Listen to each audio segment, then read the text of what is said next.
अस्सलामुअलैकुम दोस्तों, जब हम अल्लाह बारक व ताला से दुआ करते हैं तो दुआ करते वक्त अगर यह 7 निशानियां अपने अंदर जाहिर होते हुए देखे तो यह समझ लें कि अल्लाह बारक व ताला ने मेरी दुआ कबूल फरमा ली है और बहुत जल्द अल्लाह बारक व ताला मेरे हक में मेरे लिए बेहतरीन फैसला करने वाला है। वो 7 अलामत और निशानियां कौन सी है जो हमारी दुआओं की कबूलियत की अलामत है कि जब हम दुआ करते हैं और यह निशानियां दिखाई दे तो समझ लिया जाए कि हमारी दुआ कबूल हो गई है। देखिए, पहली बात तो यह याद रखें कि जब हम किसी चीज को या अपने मकसद को अल्लाह बारक व ताला से मांगते हैं और हम यह चाहते हैं कि बस मुझे फौरी तौर पर यह चीज मिल जाए, ऐसा नहीं होता। आप हजरत यूसुफ अलैहिस्सलाम की तारीख उठाकर देखें कि भाइयों ने उनको कुएं में डाल दिया था। उन्होंने अल्लाह व बारक व ताला से दुआ की और उनके वालिद मोहतरम जो पैगंबर है, नबी है, उन्होंने अल्लाह की बारगाह में दुआ की और मुसलसल दुआ करते रहे। और उन दुआओं का नतीजा क्या निकला कि अल्लाह बारक व ताला ने हजरत यूसुफ अलैहिस्सलाम को एक बादशाह बना दिया और एक आपको नबूवत अता फरमाई। इसी तरीके से हजरत यूनुस अलैहिस्सलाम ने मछली के पेट में अल्लाह व बारक व ताला से मुसलसल दुआ मांगी। फिर एक वक्त ऐसा आया कि आपको उस परेशानी और मुसीबत से निजात दे दी गई। इसी तरीके से आपने हजरत मूसा अलैहिस्सलाम का वाक़या सुना होगा। इसी तरीके से हजरत इब्राहिम अलैहिस्सलाम का वाक़या आपने सुना होगा कि उनको आग में डाल दिया गया था तो उन्होंने अल्लाह व बारक व ताला पर यकीन रखा और इतना मजबूती से यकीन रखा, मेरा रब मेरे हक में मेरे लिए बेहतर ही करेगा, बुरा कर ही नहीं सकता और मेरा रब मेरे लिए कभी बुरा नहीं कर सकता, मेरे लिए बेहतर ही करेगा। अगर यह अल्फाज हमारी जुबान पर है तो यकीनन यह अल्लाह से एक मोहब्बत की अलामत है और अल्लाह बारक व ताला हमारे लिए फैसला बेहतर ही करेगा। अब आइए वो कौन सी निशानियां और अलामत है कि जो हम दुआ करते वक्त अपने अंदर महसूस करें तो यकीनन जानिए कि हमारी दुआ बहुत जल्द कबूल होने वाली है और जो हम मांग रहे हैं अल्लाह बारक व ताला यकीनन वही चीजें हमें अता कर देगा। देखिए, सबसे पहले जब आदमी दुआ करने के लिए बैठता है और अपना ध्यान और अपना तवज्जो अल्लाह के सामने रखता है और अपने दिल को दिमाग को बिल्कुल साफ कर देगा कि बस मेरे दिल और दिमाग में कुछ नहीं सिवाय अल्लाह और उसके रसूल की मोहब्बत के, मेरे दिल में बस अल्लाह और उसके रसूल की मोहब्बत बसी है। और उस वक्त जब दुआ कर रहा है तो दुआ करते हुए अगर बदन के रोंगटे खड़े हो जाए और बदन में एक हल्की सी कपकपी सी ताड़ी हो जाए तो यह दुआओं की कबूलियत की अलामत है कि अल्लाह ने आपकी दुआ कबूल फरमा ली है। यानी जब दुआ करते हुए बदन के रोंगटे खड़े हो जाए या बदन में एक हल्की सी कपकपी सी ताड़ी हो जाए और बदन में एक रोंगटे जैसे हमें महसूस होने लगे कि हमारे रोंगटे खड़े हो गए हैं तो यह जो अलामत है यह दुआओं की कबूलियत की अलामत है कि अल्लाह ताला ने आपकी दुआ कबूल फरमा ली है। दूसरी जो है कि जब हम दुआ कर रहे होते हैं और उस वक्त दुआ करते करते हमारे आंखों से आंसू निकल जाए उस मौके पर कि जब हम दुआ कर रहे हैं किसी चीज के लिए, किसी मकसद के लिए, अपनी हाजत और अपनी जरूरत और अपनी परेशानी के लिए और उस वक्त आंसू निकल जाए और बंदा बिल्कुल तकल्लुफ अल्लाह से दुआ कर रहा है और अल्लाह के सामने रो रहा है और उस वक्त आंसू निकलता है, अल्लाह बारक व ताला उसके गुनाह को माफ कर देता है, उसकी मगफिरत कर देता है और उसकी दुआओं को कबूल फरमा लेता है कि मेरे बंदे मैंने तेरी दुआ कबूल कर ली है। और जो अल्लाह के सामने रोता है, आंसू बहाता है तो अल्लाह बारक व ताला उसको खाली हाथ नहीं भेजता है, कुछ न कुछ देकर ही भेजता है।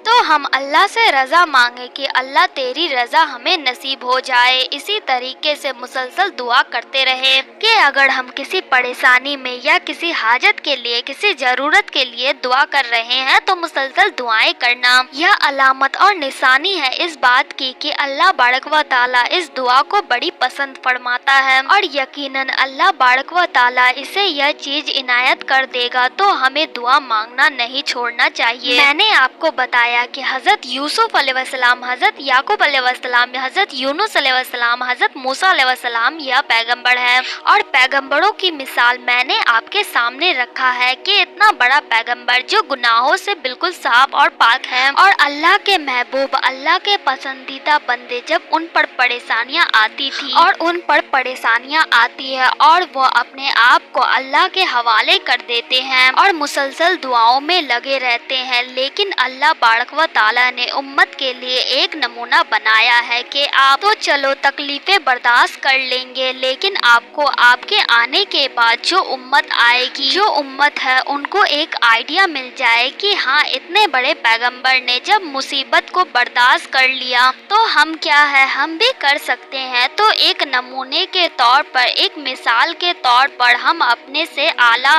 को देखें, हम अपने पैगंबरों की मिसालें अपने सामने रखें तो इंशाअल्लाह हमें जिंदगी में काफी सुकून और इत्मीनान मिलेगा। इसी तरीके से दुआ करते हुए एकदम से अचानक से रोना आ जाना, अचानक से अंदर से कैफियत तारी हो जाना, रोने की सी तो यह दुआओं की कबूलियत की अलामत है। और होता है कि जब बंदा किसी सख्त मुश्किल में फंसा हुआ होता है और उस वक्त वुजू करके 2 रकात नमाज पढ़ के और अल्लाह के सामने जैसे बैठता है और दुआ शुरू करता है और या अल्लाह कहता है, फौरन उसके आंखों में आंसू आ जाते हैं और फौरन उसको रोना आ जाता है, यानी उसके दिल की जो कैफियत है वो पूरी बदल जाती है। अल्लाह ताला से दुआ है कि अल्लाह ताला हमें खूब दुआ करने की तौफीक अता फरमाए। आमीन।